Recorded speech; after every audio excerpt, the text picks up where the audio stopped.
మాకెవరికి information లేదు. అర్ధరాత్రి గోడలు కట్టుడేందో నాకు ఇంకా తెలియదు. అర్ధరాత్రి రోడ్లు వేస్తారంట. ఒకవేళ నిజంగా ప్రభుత్వ పని అయితే, ప్రభుత్వమే మీకు భూమి ఇచ్చినట్టయితే పగలు చేయరు, దొంగల్లాగా రాత్రి ఎందుకు చేస్తున్నారు? రాత్రిపూట రోడ్లు ఎందుకు వేస్తున్నారు? సర్పంచుల్ని ఎంపీటీసీని ఎందుకు అరెస్ట్ చేస్తున్నారు?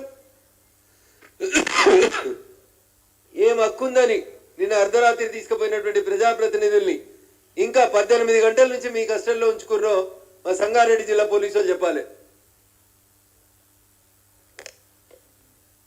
అడిగేటోడు లేడని, ఎవడు ఇష్టారాజ్యంగా వాడు చేసుకుంటూ పోతే కుదరదని చెప్పి ఈ సందర్భంగా ఈ రాష్ట్ర ప్రభుత్వాన్ని హెచ్చరిస్తూ మళ్ళీ చెప్తా ఉన్నాం. ఇప్పటికే జవహర్ నగర్ని చూసినాం, వాళ్ళు ఎంత కొట్లాడుతుర్రో చూస్తున్నాం. ఎన్జిటికి పోయిరు, హైకోర్టుకు పోయిరు, సుప్రీంకోర్టుకు పోయినరు.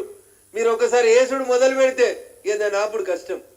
అందుకని మేము కూడా చాలా స్పష్టంగా, నిజంగా అది జనాలకు ఉపయోగపడే పని అయితే మేము సపోర్ట్ చేస్తాం. మాకేదన్నా ఉద్యోగాలు ఇచ్చే 2 కంపెనీలు వస్తే సపోర్ట్ చేస్తాం.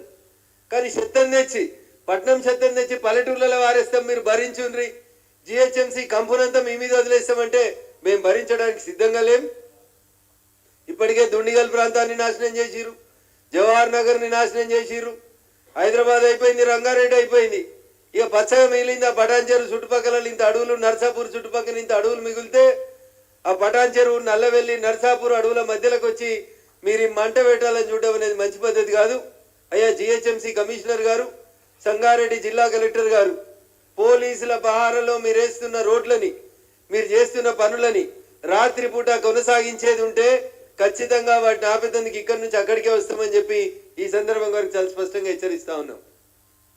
కాదు కూడదంటే మమ్మల్ని కూడా జైల్లో పెట్టి, మమ్మల్ని అందరినీ, మా ప్రజాప్రతినిధులందరినీ జైల్లో పెట్టి మీరు పనిచేసుకోవాల్సి ఉంటుందని చెప్పి ఈ సందర్భంగా హెచ్చరిస్తూ సంగారెడ్డి జిల్లా జిన్నారం మండలం పారానగర్ గ్రామ పంచాయతీ పరిధిలో చెత్త డంపింగ్ కోసం తీసుకున్న 152 ఎకరాలని వెంటనే మా జిల్లా రైతాంగానికి, ఫారెస్ట్ విభాగానికి హ్యాండ్ ఓవర్ చేసి మంచి ఆయుర్వేద మొక్కలు పెంచి మా జిల్లా ప్రజల ఆరోగ్యాన్ని కాపాడాలని చెప్పి మేము ఈ సందర్భంగా డిమాండ్ చేస్తా ఉన్నాం.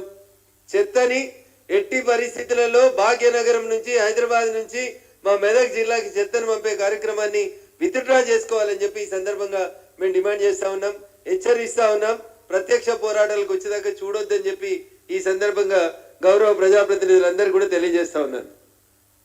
పక్కన ఒక రైతు ఉంటాడు పాపం, పట్నం పక్కన ఎప్పుడైనా ఫామ్ హౌస్ కట్టుకోవచ్చు అని కేసీఆర్ని చూసి ఫామ్ హౌస్ కట్టుకుందామని 16 ఎకరాల భూమి కొనుక్కున్నాడు ఒక రైతు. ఈ పారానగర్ భూమి పక్కన 152 ఎకరాలకు పక్కన ఈయనకు ఉన్నటువంటి భూమి పట్టాదారు పాస్ పుస్తకం కూడా ఉంది ఈయనకి. ఈయన 1994 సంవత్సరం లోపల ఈ భూమిని కొనుక్కున్నాడు. ఈ భూమిని కొనుక్కొని 16 ఎకరాల 21 గుంటల భూమిని కొనుక్కొని ఈయన అక్కడ వ్యవసాయం చేస్తా ఉన్నాడు. ఈయనను ఎప్పటికీ గవర్నమెంట్ వాళ్ళు వచ్చి రోడ్ వేస్తాం, ఈడ గోడ కడతాం, వెళ్ళిపో అంటే ఈ రైతు వీళ్ళ బాధ భరించలేక లాస్ట్కి హైకోర్టుకు పోయి మొన్న డిసెంబర్లో స్టే కూడా తీసుకొచ్చుకున్నాడు. డిసెంబర్ 13వ తారీఖు రోజు గౌరవ తెలంగాణ హైకోర్టు ఇంజక్షన్ ఆర్డర్ ఇచ్చి అసలు మీ భూమి ఏడుంది, ఈ రైతు భూమి ఏడుంది, సర్వే చేయండి, అంతా ప్రభుత్వ భూమి అని చెప్పి ఎవరి భూమిలోకి పడితే వాళ్ళ భూమిలోకి పోయి చెత్త పోసే కార్యక్రమాన్ని చేయొద్దని హైకోర్టు క్లియర్గా స్టే ఇచ్చిన తర్వాత కూడా ఈ రైతును కూడా ఇబ్బంది పెడుతున్నారు, ఈయనను కూడా అరెస్ట్ చేస్తా ఉన్నారు. ఈయన భూమి 1994లో కొనుక్కున్న, రిజిస్టర్ సేల్ డీడ్ ద్వారా కొనుక్కున్న 16 ఎకరాల 41 గుంటల భూమిని ఈ రైతుకి ఇవ్వకుండా అరెస్ట్ చేస్తూ ఈయనను కూడా అరెస్ట్ చేస్తా ఉన్నారు. ఇట్లా చేస్తే కంటెంప్ట్ ఆఫ్ కోర్టు అవుతుంది సార్, ఖచ్చితంగా దీని మీద కోర్టు కూడా పోతామని చెప్పి ఈ సందర్భంగా గౌరవ పోలీస్ అధికారులని, రెవెన్యూ అధికారులని హెచ్చరిస్తూ నిజంగా ప్రజల మేలు కోరేటోళ్ళు అయితే మా దగ్గరికి చెత్త తీసుకురావద్దంటూ చెప్పి ఈ సందర్భంగా వారిని అందరినీ కూడా హెచ్చరిస్తా ఉన్నాను. థ్యాంక్ యూ అన్న.